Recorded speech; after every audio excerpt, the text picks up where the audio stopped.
بسم اللہ الرحمن الرحیم وَإِذَا أَخْبَرْتَ بِالَّذِي صَدَرْتَهَا وَجَعَلْتَ مَوْضِعَ الْمُخْبَرِ عَنْهُ ضَمِيرًا لَهَا وَأَخَّرْتَهُ خَبْرًا عَنْهُ فَإِذَا أَخْبَرْتَ عَنْ زَيْدٍ مِّنْ ضَرَبْتُ زَيْدًا قُلْتَ الَّذِي ضَرَبْتُهُ زَيْدٌ وَكَذَلِكَ الْأَلِفُ وَاللَّامُ فِي الْجُمْلَةِ الْفِعْلِيَّةِ خاصَّةً لِيَصِحَّ بِنَاءُ اسم الفاعل أو المفعول۔ جہاں تک اس عبارت میں مصنف رحمۃ اللہ علیہ نے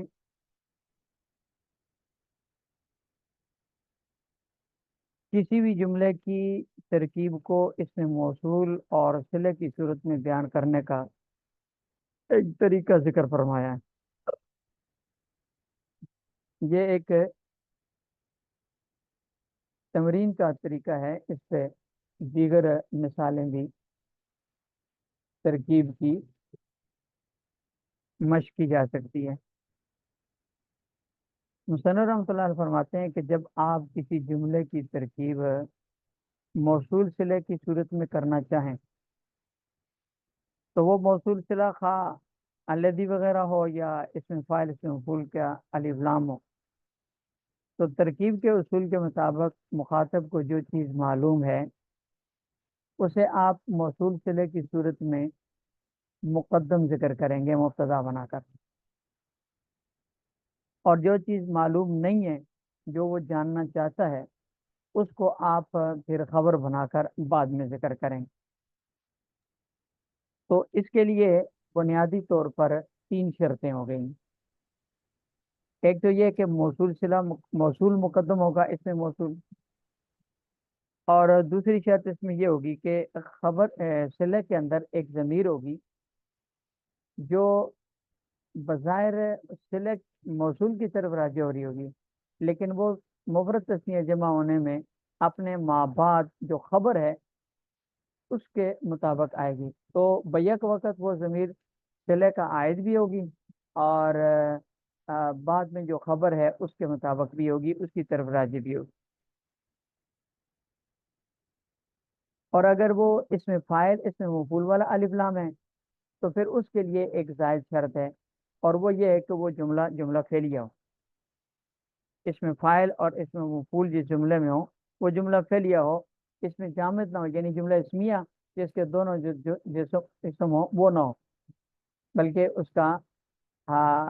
جو وہ موصول صلہ کی صورت میں جب اس کو لائیں گے تو ظاہر ہے اس کو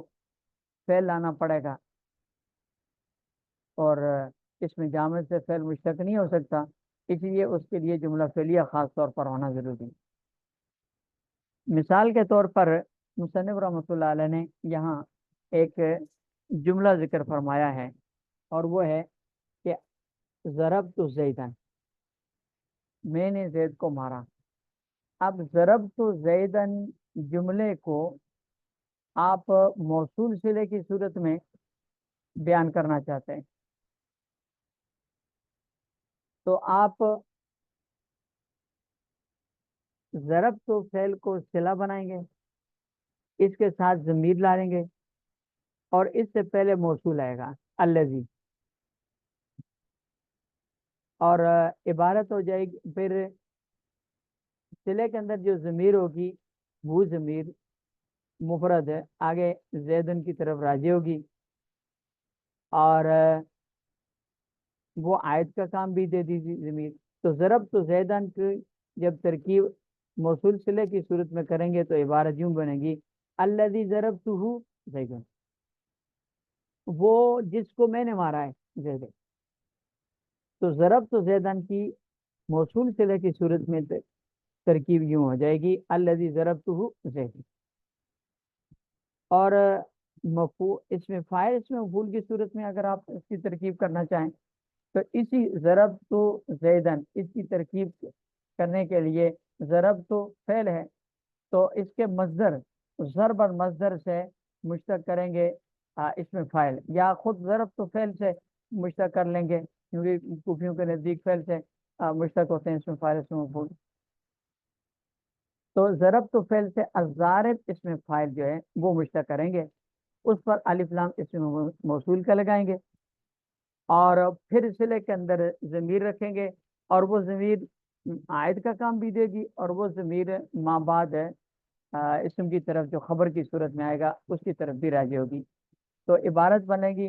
الضاربہ زید، یعنی الذی ضاربہ انا، وہ شخص جس کا مارنے والا میں ہوں، زید وہ زید ہے. تو الضاربہ انا زید ہے، جو الذی ضربتہ زید کے معنی میں ہے. وَإِذَا أَخْبَرْتَ بِالَّذِي، اور جب آپ الذی کے ذریعے کسی چیز کی خبر دیں گے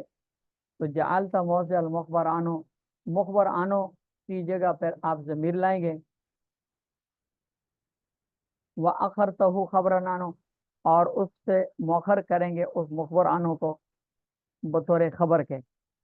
فَإِذَا أَخْبَرْتَ عَنْ زَيْدٍ مِّن ضَرَبْتُ زَيْدًا، جب آپ ضربت زیدن میں موجود زیدن کی خبر دینا چاہتے ہیں موصول صلہ کے ذریعے سے، قلتا تو آپ یوں کہیں گے الذی ضربتہ زیدن. وکذالک الالف واللام فی الجملۃ الفعلیہ خاصۃ، اسی طرح الف لام ہے جو خاص طور پر جملہ فعلیہ کے اندر ہے. لیصح بناء اسم الفاعل والمفعول او المفعول، تاکہ جملہ فعلیہ میں موجود فعل سے اسم فاعل اور اسم مفعول کو بنایا جا سکے.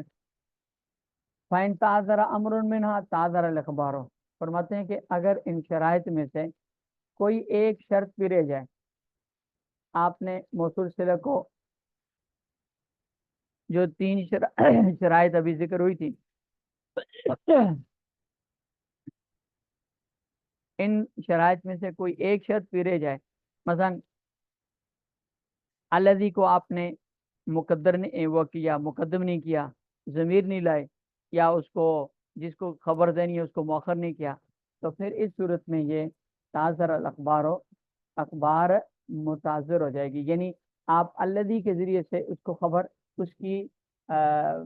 ترکیب کر کے اس کو مخبران نہیں بنا سکتے. ومن ثم امتناع فی ضمیر شان ہے والموصوف ہے. پھر مصنف رحمۃ اللہ علیہ نے اس عبارت میں آگے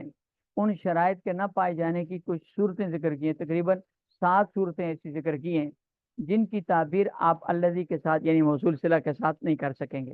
ان میں سے پہلی چیز ہے ضمیر شان، یعنی ضمیر شان کی تعبیر آپ موصول صلہ کے ساتھ نہیں کر سکتے، اس لیے کہ ضمیر شان اور الذی دونوں کے لیے صدارت کلام لازم ہے. اگر آپ صدارت کلام میں الذی کو لیتے ہیں تو ضمیر شان ختم ہو جائے گی، اس کی صدارت ختم ہو جائے گی، اور اگر آپ ضمیر شان کو مقدم کرتے ہیں تو الذی کی صدارت کلام ختم ہو جائے گی. لہذا ہوا زید قائم کو الذی زید قائم نہیں کہہ سکتے. دوسری شرط یہ ہے کہ والموصوف ہے،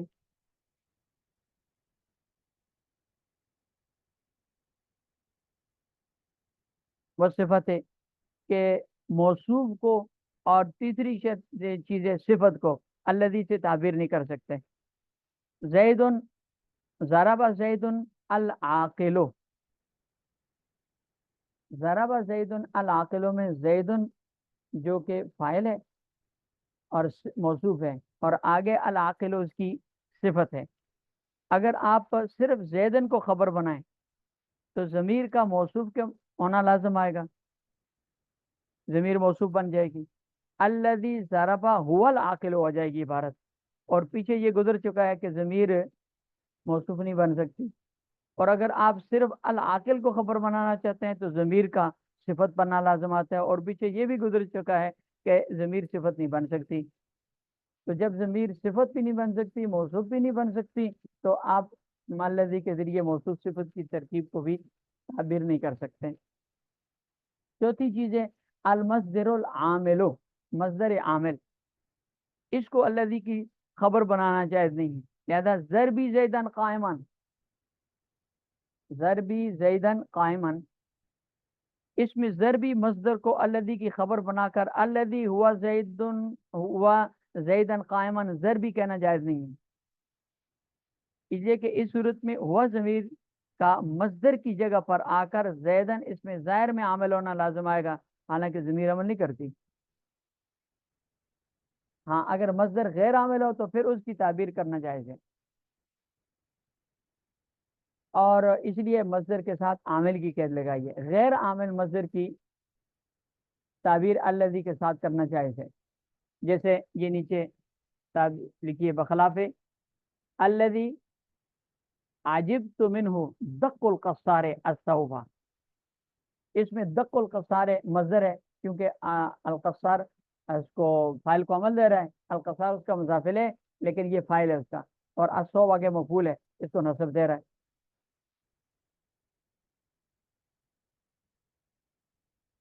تو اس مصدر عامل کو آپ الذی کا کے ساتھ تعبیر کر کے الذی کی خبر بنا سکتے ہیں غیر عامل کو، لیکن مصدر عامل کو یہ نہیں کر سکتے۔ والحال اسی طرح پانچویں چیز ہے حال کی آپ تعبیر موصول صلہ کے ساتھ نہیں کر سکتے۔ جاءنی زید راکبن، راکبن حال ہے، آپ راکبن کو الذی کی خبر بنا کر جاءنی الذی جاءنی ہوا راکبن نہیں کہہ سکتے، اس لیے کہ یہاں بھی ہوا ضمیر کا حال کے اندر حال بننا لازم آئے گا، ہوا ضمیر کا حال بننا لازم آئے گا اور وہ جائز نہیں۔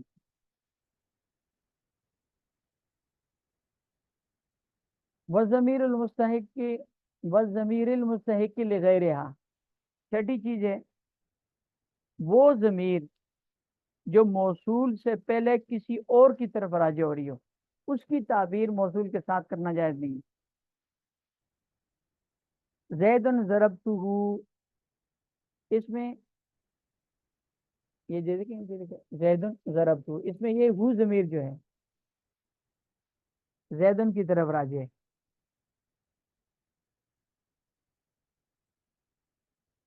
اس کو الذی کی خبر بنانا جائز نہیں، اور اگر آپ الذی کی خبر بنائیں گے تو عبارت اس کی بنے گی الذی زید ضربتہ، یہ نہیں کہہ سکتے، اس لیے کہ اس صورت میں الذی سے پہلے اس ضمیر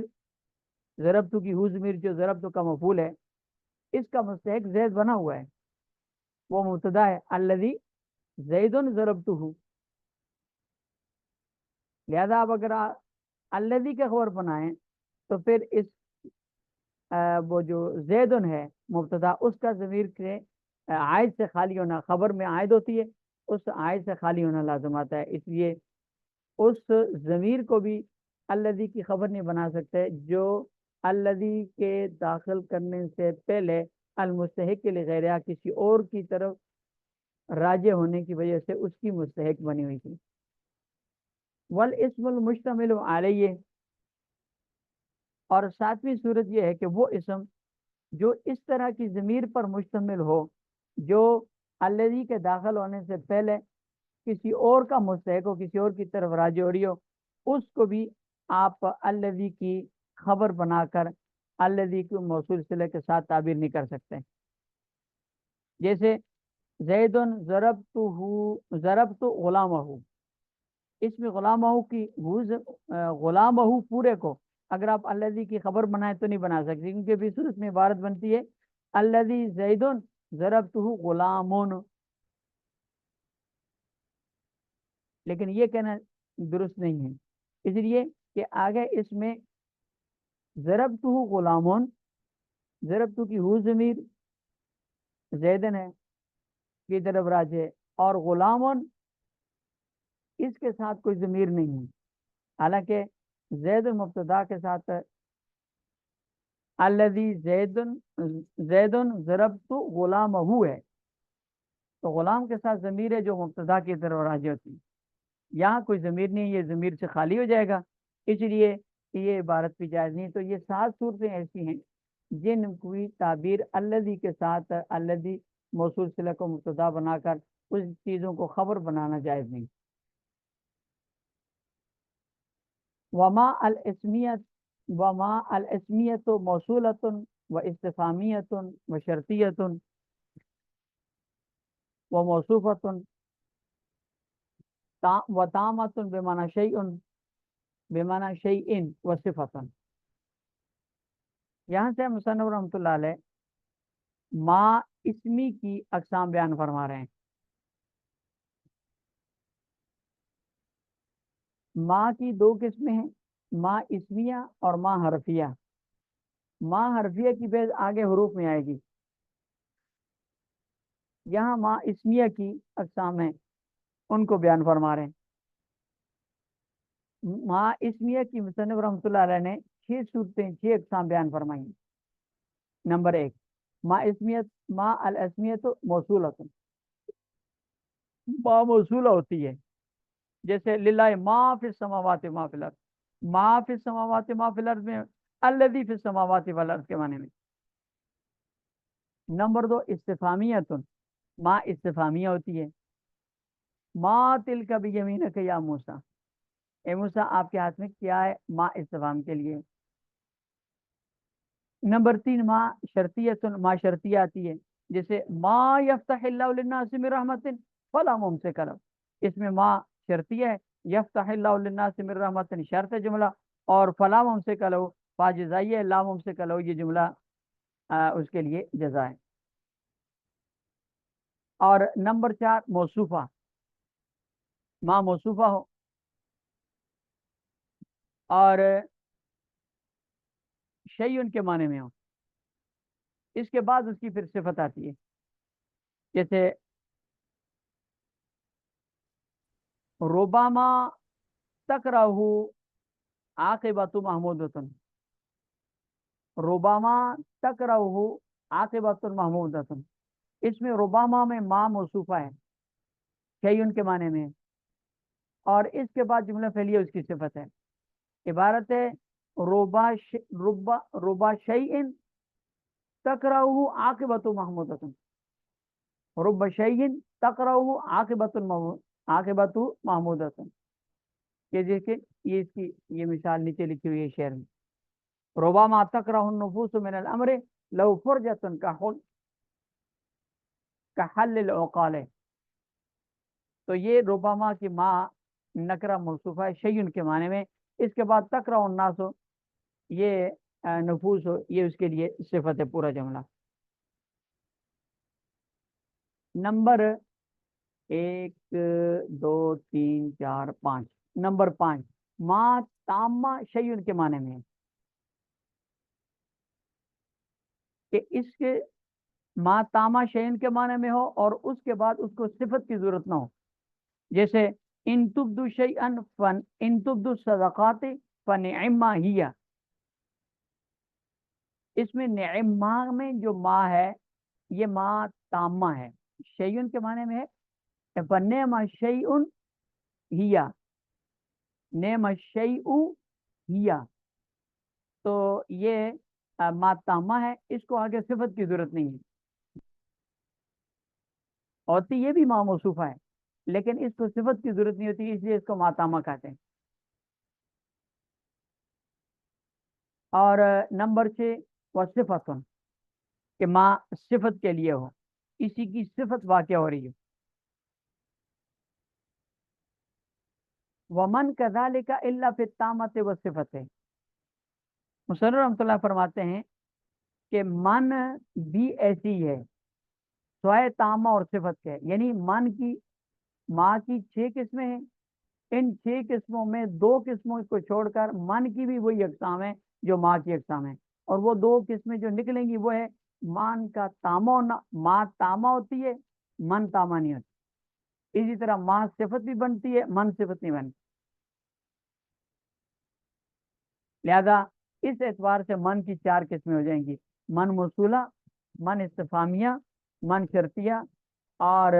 من موصوفہ، یہ 4 قسمیں ہوں گی، موصولہ، استفہامیہ، شرطیہ، موصوفہ، من تامہ اور صفت نہیں ہو سکتی۔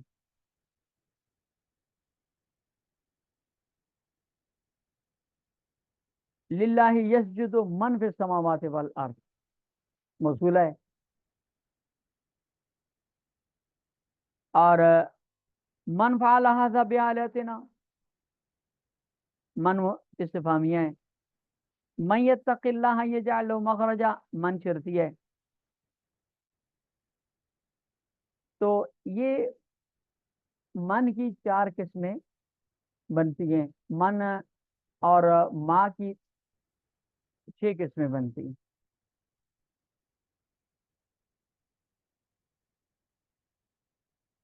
چلو یہ عین اور عین کی بحث ان شاء اللہ پھر کو پڑھ